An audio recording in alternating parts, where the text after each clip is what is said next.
Казакстанда Бириккен Улуттар уюмунун тынчтык орнотуу операцияларына катышуу үчүн аскер байкоочулары үчүн тажрыйбалык окуу курсу башталды. Пилоттук курс Коргоо министрлигинин Алматы облусундагы тынчтык операцияларынын борборунда өтүүдө. Буга чейин казакстандык аскер кызматкерлери мындай операцияларга байкоочу катары катышуу үчүн башка өлкөлөрдөн гана чет элдик адистер даярдалып келген. Окутуунун программасы уюмдун ар кайсы мамлекеттерде тынчтыкты сактоо миссияларына катышкан тажрыйбалуу адистер тарабынан иштелип чыккан.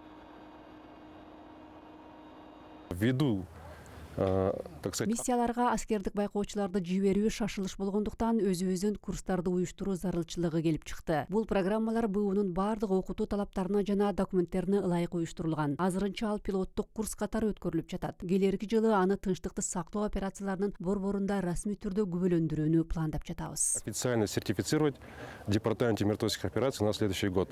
Кепилге алуу, суракка алуу, бошотуу. Аскердик байкоочулар стресске туруштук бере алышы керек жана мындай кырдаалдарда тез жана туура реакция кылууга тийиш. Ал эми эң негизгиси эмоционалдык туруктуулук. Алдыдагы убакытта бул курс аттестациядан өтсө, Казакстандын эле эмес, башка мамлекеттердин, анын ичинде Борбор Азиянын да аскер кызматкерлери Алматыдагы тынчтыкты сактоо операцияларынын борборунда окутулат. Эске сала кетсек, буга чейин ата мекендик аскер кызматкерлери БУнун Непал, Батыш Сахара, Ливан, Борбордук Африка Республикасы жана Малидеги миссияларына катышкан.